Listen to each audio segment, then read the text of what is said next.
In the year 1866, a sea monster was sighted by merchant ships at various times in every ocean of the world. It was larger than a whale, long, cigar-shaped, gray-mottled in color, and when approached, disappeared beneath the surface so rapidly and mysteriously that no one could get near enough to classify it. What was it? Arguments, even among scientists, ranged from prehistoric monster to half-submerged wreck to some incredible man-made subterranean vessel.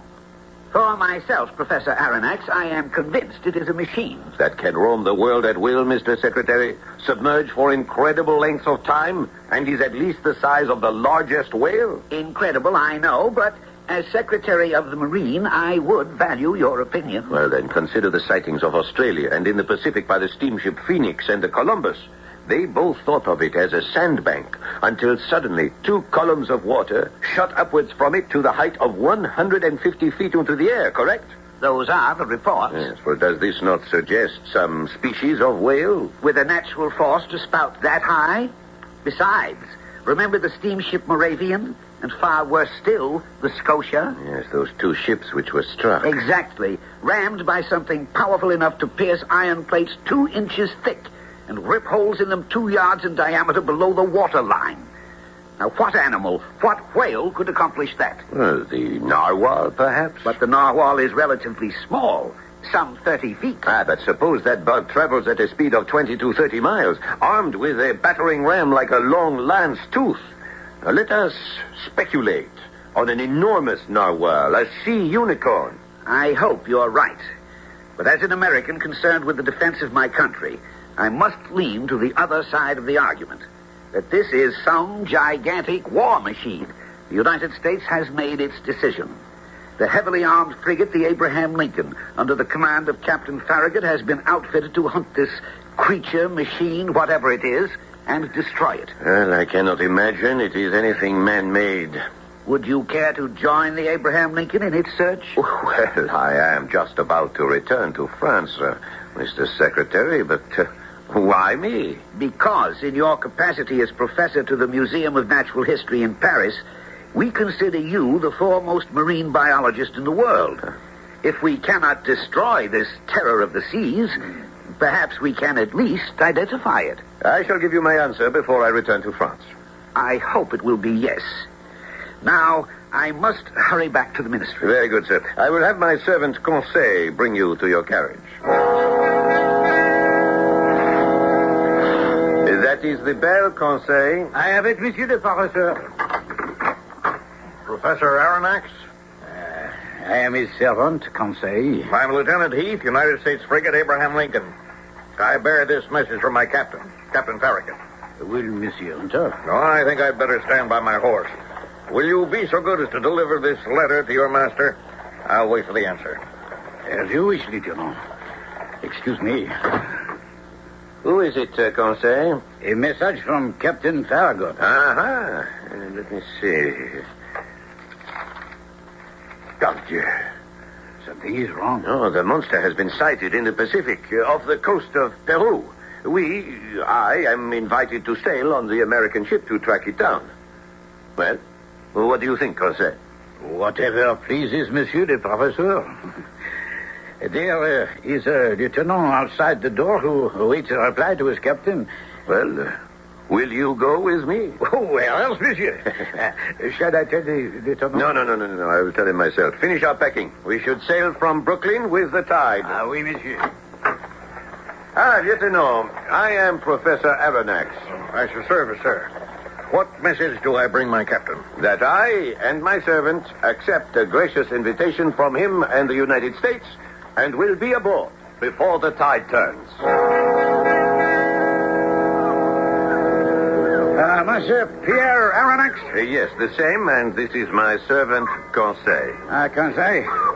I'm Captain Farragut, and the large gentleman beside me is Canada's gift of whalers, the finest harpooner in the world, Ned Land. Pleased to make your acquaintance, Professor. Conseil. I am particularly pleased to make yours, Mr. Land. We will need all your skill if we are to capture this creature who has managed to terrorize the world. Lieutenant Heath, have we slipped mooring? We have, sir. Very well. Full engines ahead. Set the men to the shrouds. We'll clap on all sail before we clear the headland. And so began the great adventure, with all of us straining forward in anticipation, almost as though the monster would come boiling out of the water the moment we had cleared the harbor. But it was to be many weary days and weeks before that happened. Until further proof, Professor, I'd have to deny that any whale or sea unicorn such as you described could pierce the hull of a ship. My legend is full of stories of ships the narwhal has pierced through and through. Wooden ships, perhaps, not the iron plates of a steamer. There might just be such a creature as your narwhal. And if there is, I can't wait to sink my harpoon in him.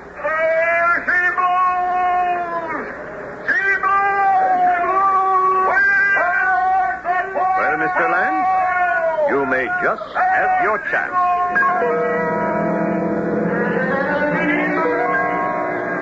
But what the lieutenant had sighted proved to be a real whale, a whole school of them, in fact, and not the monster we were seeking. Still, the encounter was to establish one thing, that Ned Land was a formidable friend, and his skill with a harpoon was beyond belief. She blows, Mr. Land. Which side shall we come up on her? Steady as you go, Lieutenant. Pull up hard to starboard as we fetch her. Good job, Max, lads. We're headed for a kill. Just as she runs. Pretty, lads, pretty. Driver, now. Come on out. Ship falls in, hold fast. Beautiful. Now. Back.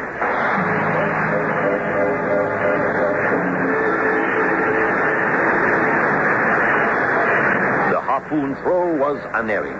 The bar bit sure and true, and suddenly, as the great mammoth reacted to the strike and sounded deep, our frail boat was streaking through a white, curling foam. Flag off on the line. Let her run. Let her sound. She's ours, lads. She's ours.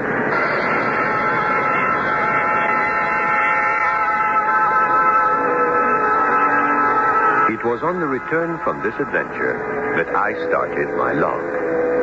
Its first entry, 6th of July, 1867. We have finally rounded Cape Horn at the tip of South America. We are now beating up to the northwest into the great body of the Pacific, and Captain Farragut has gathered all of us on deck. Now, we've just rounded the Horn, and all of you on board know what we seek. I'm empowered by the United States government to offer prize for the first man to sight this scourge of the seas, whatever it is. And the prize is a purse of $2,000. It was an excitement that was gradually ground to boredom, as during the next wearying 4 months we crisscrossed the waters of the Mid and North Pacific. Finally, on the 5th of November, with the coast of Japan only about 200 miles to leeward, the great moment arrived. Night was approaching, and 8 bells was striking. Every eye, telescope, set of glasses was still fixed on our horizons. Look sharp, Conseil. This may be the last chance of pocketing that $2,000. If I may be permitted to say, monsieur, I never counted on it. You are right. It is a foolish affair, after all. So much time and emotion lost. When we could have been back in France 6 months ago. We in your small apartment. And the museum, with all the specimens we had brought from America. She blows! But this is no whale. This is the monster we seek. I claim the $2,000. Everybody on deck to check me out. Way ho! Way ho! Whatever it is, there she blows. At 2 cables' length from the ship, on the starboard quarter, the sea was boiling. In the center of it was the mass, the reality, the strange center of a violent activity. What was it? What could it be? That would have to wait for closer inspection. An inspection I might have been well counseled to leave alone. Because What had turned out to be a roundabout trip back to France was suddenly about to be a wild trip beyond imagining. A voyage that, before it was finished, would add up to 20,000 leagues under the sea.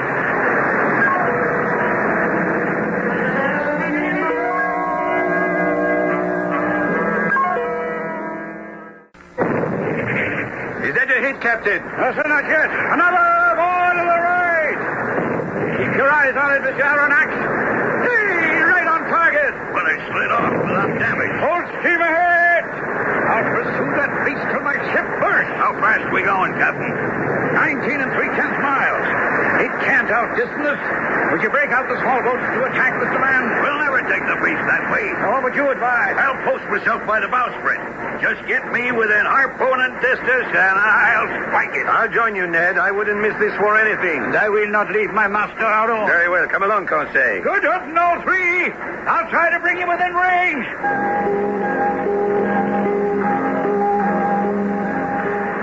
Night was coming down as the three of us clung to the twisting, heaving bow of the ship, water streaming back as she cut through the waves. Ahead of us, suddenly still, floating on the surface as we cut towards it, lay the great narwhal. Ned Land, one hand grappling the martingale, the other brandishing his harpoon, leaned out with us over the water. Then, all of a sudden, the monster came to life, the huge, dark mass suddenly glowing as it twisted toward us. Look out ahead, Ned! I'm watching, Professor. Oh, yes, it's enormous. It must be nearly 300 feet long. Well, let's see how it likes the taste of a harpoon.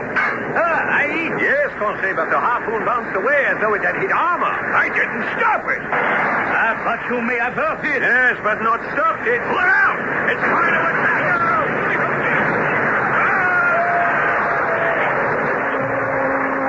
The fearful shock that rocked the frigate catapulted the three of us into the water. It was dark by now, and thrashing about, I was conscious that our ship was disappearing into the night.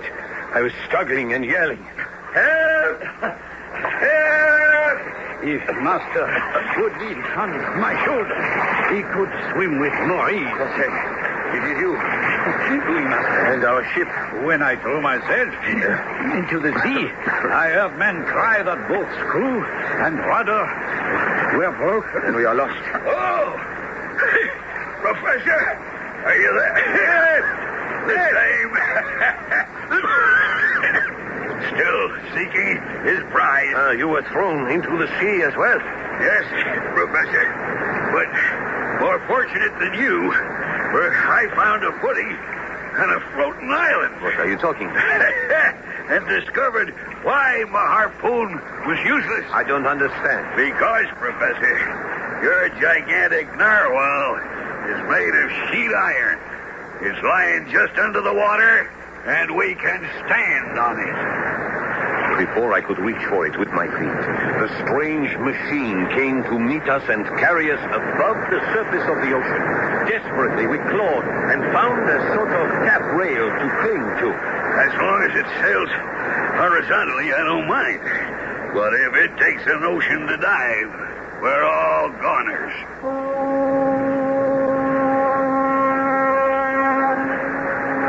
In the light of the moon, I could see the silhouette of our ship some 5 miles off, fading over the horizon. There was no more time for talk. Only time enough to lash ourselves to the railing and ride out the night. A long night, during which, from sheer exhaustion, I blacked out.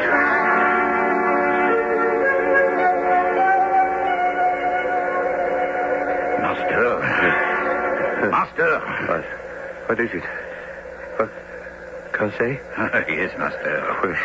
Where are we? Oh, it's dark. I can see nothing. We are inside, Monsieur. They came for us. What? Who came for us? 8 of them. Masked. Ned, is that you? No one else, Professor. Who were these masked men? They came from inside this ship, armed, and forced us into captivity. A ship? Aye, your giant narwhal is no freak of nature. It's man-made. Yes, Master. A huge vessel that does sail upon the sea, but beneath it also. This is a submarine ship. Who knows how deep in the ocean we're buried? Well, who commands it? We don't know. For all I know, they're pirates. But I still have my bowie knife, and if there's any trouble... Ned, no, it's no point in useless violence. Let us first study where we are, and, if possible, why. I have been unconscious, but it seems you were not now. Tell me what happened. But he had little to tell me, beyond the simple facts that 8 masked men had driven us into the dark, confined cell in which we found ourselves, and that the language they spoke, however little it was used, was unfamiliar. Apparently, we were prisoners. But of whom, for what reason, and what our fate might be, was as mysterious as the room we were shut fast in. A room which had no break in its smooth walls, save for a door, which we discovered... What? Lights. But they don't show us much we don't already know. What time is it? No idea, except for my stomach. That says it's dinner time.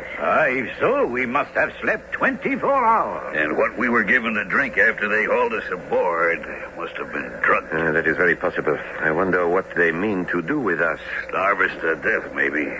I'll make them pay us some attention. I'll break the door down, or cause enough excitement to get someone here to stop me. Calm yourself, Mr. I Land. can't, Professor. I'm a man who wants results. Which you can get without forcing the issue if you'll only take time to see that the door is already opening. 5 men entered, 4 of them armed. The 5th man, tall, lithe, muscular, with a high forehead which suggested deep intelligence. His most remarkable feature, aside from a great mane of deep chestnut hair, were his eyes, spread so far apart that they could take in a quarter of the horizon at one glance. You arrogant pirate, I demand you set us free. Quiet, Mr. Land. How do you know my name? Whether you remember it or not, I've already interrogated all of you. While we were drugged? Say rather, Professor Aronnax, while you were under the influence of medication to help you recover from exposure. But we did not ask for it or need it. Possibly, Monsieur Conseil. But then it is I who give the commands aboard this vessel. By heaven, I'll not stand for this. You will, Mr. Land. And listen. Yes, please, Ned. We owe him that courtesy. Very well. You are all a threat to me, Professor. Unintentionally, sir. Unintentionally? Well, was it unintentional that your ship, the Abraham Lincoln, pursued me? That you took passage on that ship? That the cannonballs from your ship rebounded off the armor of my ship? That Mr. Land struck us with his harpoon? I don't think you understand what a mystery and a threat you pose to the world outside your own. I have done with the world. I am my own world. And in my own world, my word is law. But Hush, Ned. Very well, then. Since you control our fate, will you please tell us what it is to be? I will assign you cabins. You will have the freedom of the ship.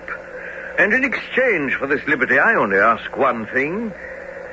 Your word of honor to accept its limitations. You are not offering us anything but a life sentence, cruel and unjust. No, sir. It is clemency. You are my prisoners of war. You attacked me, tried to surprise me, and unlock the secret of my whole existence. You think I can send you back into a world which must never know me again? Oh, never. In keeping you, it isn't you I'm guarding, but myself. So, in effect, you are offering us life or death. Exactly. And there isn't much choice as to what our answer will be. But no word of honor will bind us not to escape, if we can.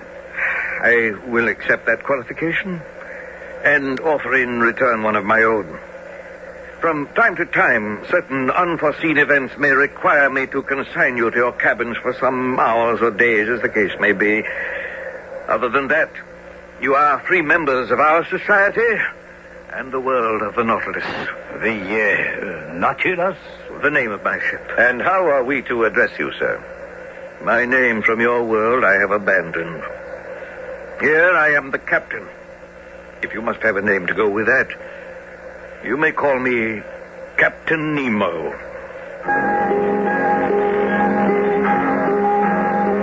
In the next days, I was to become amazed by the wonders of this strange world in which I found myself. The spacious cabins, the drawing room, the dining room, the library, and the control cabin all left me breathless. But most of all was the construction of the ship itself, its engines and its capabilities. Dining with Captain Nemo, he seemed to have no hesitation in answering whatever question I raised. Did you enjoy your dinner, Professor? It was excellent, Captain. But what amazed me beyond belief was not the fish, which of course your nets can capture, but how you can supply meat. What you thought to be meat was fillet of turtles. What you thought pork, dolphin livers. You see, we find our game in our submarine forest. Yes, but the ship itself. Well, here in my room, you can see all I need to navigate it. You know these instruments. Yes, most. Barometer, compass, sextant, chronometer. The dial with the movable needle, is a manometer, is it not? Correct. It measures external pressure and reads out depth. And these other instruments? Do you really want to know? Well, I don't want to pry into any secrets. Oh, my dear Professor Aronnax, I need have no secrets from you. I am grateful for your trust in me. Oh, it is not a matter of trust.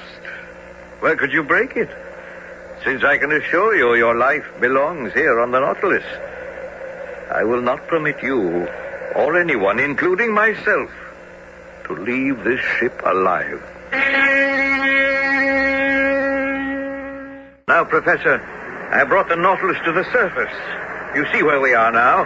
We have climbed by the central staircase to the steersman's cage, all glass enclosed, as you see. But it is not this way when we are submerged. Oh, no. This and the other glass cage like it forward, which contains our great searchlights, are retracted into the body of the ship when we go down, as is the longboat. The longboat? Oh, you see the swell of the hull between the cages? Beneath those plates lies a small boat which can be released either on the surface or by a watertight arrangement when submerged. There. We've taken our bearings, and this voyage is about to begin.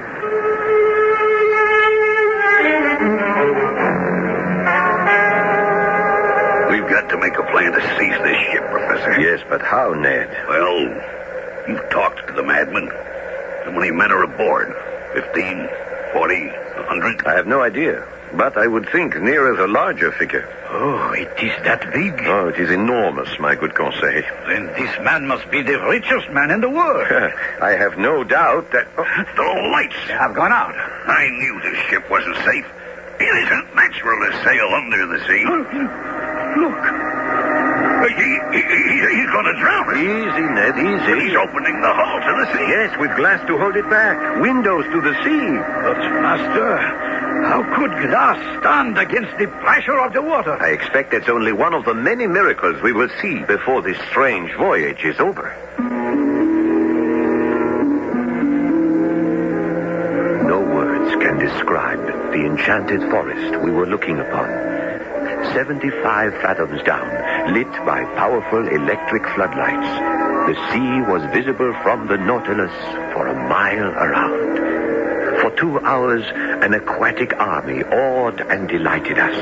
The green labrée, the banded mullet, the round-tailed goby, white with violet spots, Japanese salamanders, spider lampreys, serpents 6 feet long, a breathless parade too many to mention. Until suddenly, the cabin lights went on, and the panels shut, as Captain Nemo, followed by 6 of his sturdy crew, entered, his brow black as thunder. Rush before you. Why, let go. What is it, Captain? Why have you ordered your men to seize us? Because I require to keep one of the conditions that bind you to me. You must be confined till I see fit to release you. You are the master, but may I ask you one question? None, sir. Prisoners, cross the gut. We were hurried to the same cell in which we had spent the first night. A meal was waiting for us. A meal that must have been drugged, for shortly after eating it, all 3 of us were dead to the world, with no knowledge of what had happened during the night. When we woke the following morning, only I was given some glimmering. Monsieur Aronnax, I know that several of your colleagues at the museum in Paris have studied medicine. Are you a doctor? Yes, I am. I am still resident surgeon to the hospital. Will you prescribe for one of my men? Is he ill? You will see. Well, I will prescribe for him, if I can. The man was not ill. He was wounded. Badly. A dreadful wound. Some blow which has shattered the skull and hopelessly damaged the brain. Well, Monsieur Aronnax? What has caused this wound, Captain? That does not matter. Will he live? The man does not speak English. He will not understand. Very well. He will be dead before tomorrow. Can nothing save him? Nothing. You may go now, sir. I left Captain Nemo with tears in his eyes, bent in what seemed like prayer over the dying man. And that night, and for many to come, we saw nothing of him.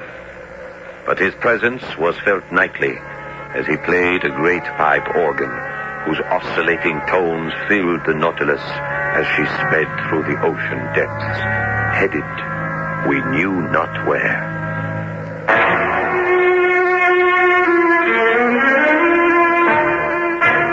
Then one morning, the ship's engines were stilled, and the captain came to me. Monsieur Aronnax, would you like to walk with me in the forest? Oh, I would be glad to set foot on dry land and breathe fresh air again. The walk I project will be on the sea bottom.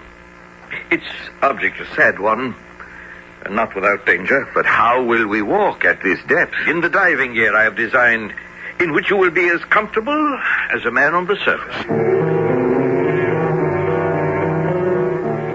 Ned and Conseil were of the same mind.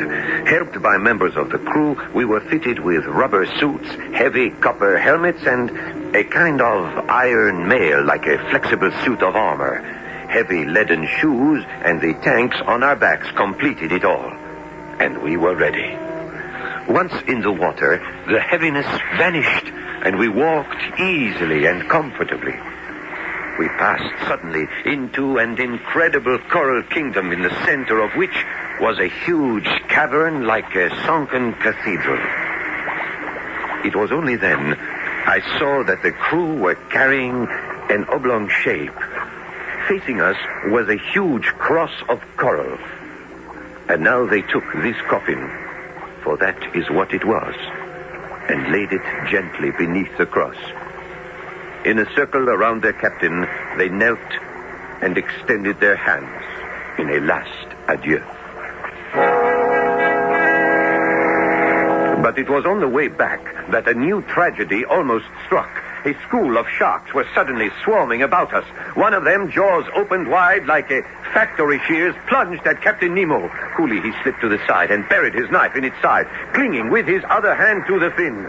The creature thrashed and whipped in a frenzy, the water boiling with such fury that it swept me from my feet. But as I fell, I saw Ned Land go to the rescue and with one mighty lunge bury his harpoon to the hilt in the shark's heart.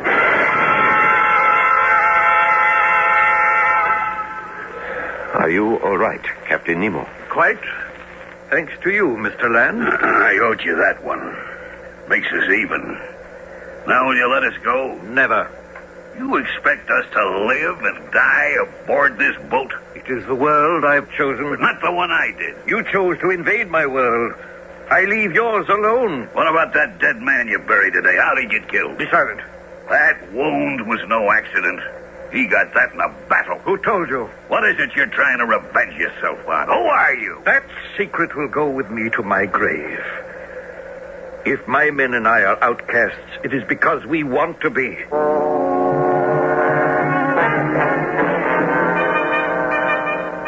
On the 4th of January, having traveled 11,340 miles, came our first real opportunity to escape. I was up with Captain in the helmsman's cage as we sailed on the surface near the coast of Papua, when suddenly... An accident, Captain? An incident. Yes, but we are fast aground in open sea. The tides are not strong in this ocean. You have little hope of setting the Nautilus free. It is true that the tides are weak, but have no fear. In 5 days, the moon will be full and we will float again. Now, if you will excuse me, I have duties below. Professor. Yes, Ned. Now's our chance to escape. We'll all have to leave this ship. For you mark my words, this piece of iron will navigate neither under or over the seas again. Yes, I don't despair as you do, Ned. I will give the captain his 5 days to see what the moon will do to float us off. The captain is right, friend Ned. Well, Conseil, just to set foot on land again, to find some game, some fresh meat. Now it is Ned who is right, master. Will you not ask the captain for permission to go ashore? I will ask him, but I am afraid he will refuse. But to my amazement, he not only gave his permission, agreeably enough, but even furnished us with guns and hatchets. I should have known he had little to fear. We had spent 4 days ashore, and we had just dined on delicious game fowl, succulent yams with thick slices of breadfruit pie. What was that? Perhaps some fruit from the cabbage farm. That was a spear. Savages! Look, there must be 50 of them. Can we make it to the boat? We'd better, or they'll be the one filling their stomachs, and the dinner will be us. Ship oars, Ned, ship oars. We have reached the Nautilus. Hurry, Professor, hurry. They're right on our tail. No, come on. No hurry. All will be well. Not if those headhunters get to us. Nothing to fear from them. Let me have the men see to the boat. Stood up. Person aft. Come, gentlemen. Step below decks. Batten down all the hatches before they board. No need. We will leave the hatches as they are. But the Papuans, they are cannibals. Perhaps, but we will not harm them, and they will not harm us. What? What is that? The whole hull is charged with electricity. But don't be alarmed. Just enough to stun, not to kill. It's enough to scare off the natives. I have no quarrel with these people.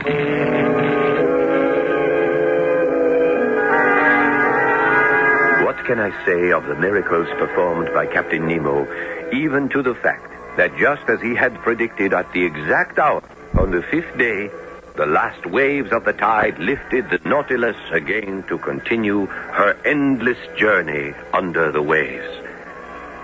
And now, after a year and nearly 20,000 leagues under the sea, this brilliant madman was heading us for the North Pole, up along the coast of Norway. We were standing on deck. What is that ship, Ned?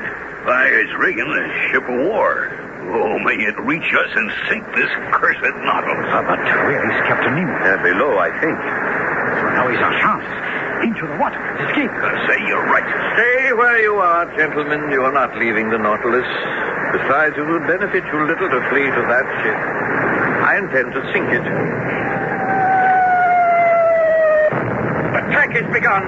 Go below. I will have my revenge. I am the law, and I am the judge. Through men like you, I have lost all I loved and revered. Country, wife, children, all that I hated before me. And I will strike them down with the smell of the Nautilus. Die! Die! Die!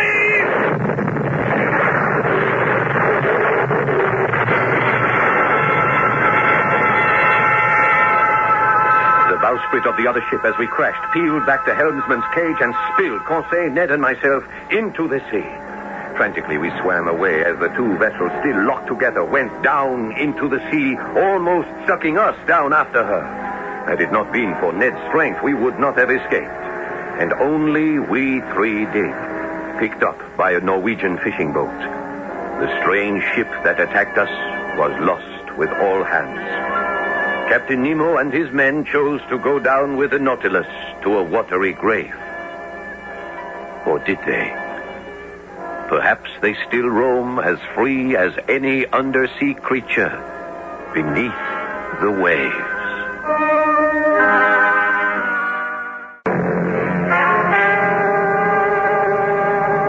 Our cast included Paul Hecht, William Griffiths, Ian Martin, and Jackson Beck. The entire production was under the direction of Hyman Brown.